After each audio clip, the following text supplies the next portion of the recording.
All right, we will take your questions. As I asked earlier, please just raise your hand and we will call on you. Jeffrey Flanagan, start it off. Mike, how long did it take you to reacquire the urge to manage again, or was it necessary to decompress a little bit from the St. Louis experience? I needed 2 days. I don't know why 2, but after 2, when I got into managing, I had no idea how much I was going to love it. And the statement I'm about to make makes no sense even as I say it out loud, but I loved playing the game. I found what I truly love to do is to coach and to manage. I believe I'm a coach, and I teach, and I encourage, and I challenge. I'm a vision caster. I want to build, want to help people, and I want to do it in a way that is all about them. And the managing and doing that at this level with the caliber of athletes that are here, it took me 2 days, as I felt like I had the wind kicked out of me a bit. But after that, surrounded myself wisely with an amazing family, and we just started talking, and it didn't take long until I was ready to get back in this fight. And this situation is a lot different than the one you inherited in St. Louis. What's appealing about managing a rebuild? Yeah, you won't hear me call it that, but managing, I'm going to be managing people, and I've got high expectations of what we're going to do, and all I see is an opportunity, and truly can't wait to start talking about the psychology of today and how are we going to win today. And don't tell me we can't, because we can, and we're going to continue to kind of push that throttle. And yes, there's going to be days when we win. I think there's going to be days when we learn. And we're going to keep learning. We're going to keep growing. You're going to see a team that's passionate about continual improvement without really setting any eye on anything except we play this game to win. And can't wait to start chasing that. Yes, sir. So, Mike, one of the things that we saw here in Kansas City when the Royals built the World Series team in 14 and 15 was young players struggling for a while in their big league careers and then developing into championship caliber players. And you just talked about kind of the wave of young players you have coming up. Could you maybe in a thumbnail version lay out for us what your thoughts and philosophies are on how to grow young players and into championship caliber players at the big league level? Yeah, I think it's all part of the process, and it's a conversation that happens at a lot of different levels. One, in the front office, what are the plans that we have here? What are some of the gaps that we have? What are the opportunities? And then let's look at the talent we have within the organization. It's always keeping in mind that we don't want to hurt anybody. Not physically, we don't want to hurt their growth, but if they're showing opportunity to help us out, how can we create an atmosphere where they can thrive? I think that's set early on. I think it's in spring training, and people sometimes make too much of spring training. I think it's a great opportunity to bring young players in to get them adjusted to that culture we're talking about. It's different at the big league level, and there's so many things that are different, but if you can have some players who've been around, some guys in this organization who've had success and the ultimate success of raising that big trophy, there's so much to be taught on how to develop as a big league player, and then realize we got to protect them from hurting themselves too. And there'll be times where maybe they need to take a break and they need to go do and develop a little bit more, but when they get here, hopefully we've created an atmosphere to where they'll thrive. Joel? Mike, a couple things. Spending the year in the minors, I mean, you probably know the talent down there better than most. What did you learn about this organization in the minors? And watching on TV, what did you learn about the big league team?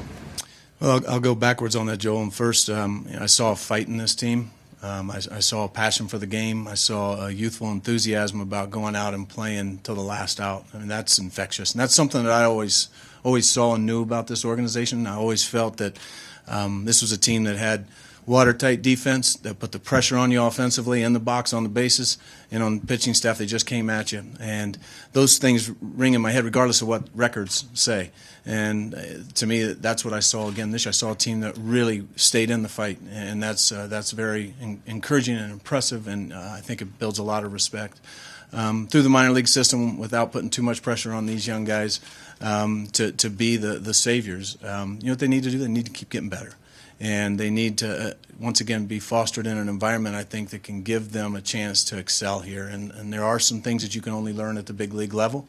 I trust Dayton and the front office to make sure that we're making wise decisions, because I'll tell you, it's hard not to be impressed with some of these guys and want to push that envelope. I get it.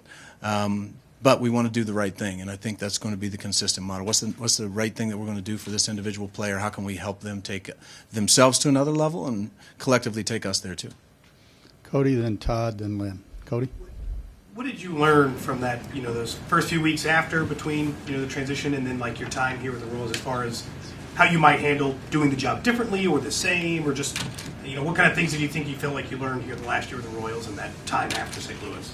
Yeah, it's been nothing but learning, and I feel that there are people that either grow or they're stuck. And for me, right away, just trying to be an honest evaluator where I was, try to get as much feedback as possible. I talk with Dayton a lot about blind spots. I need to identify the blind spots, and so I don't make same mistakes twice, and whether that's tactically or whether it's relationally. And there's a number of things that were worked on. But overall, it was starting with relationships, and it was starting with, okay, how can I get better on my own personal growth? So I was back in school, learning some more. Got into some of the analytics courses, trying to figure out ways to what's next, what's on the horizon, what's outside the box.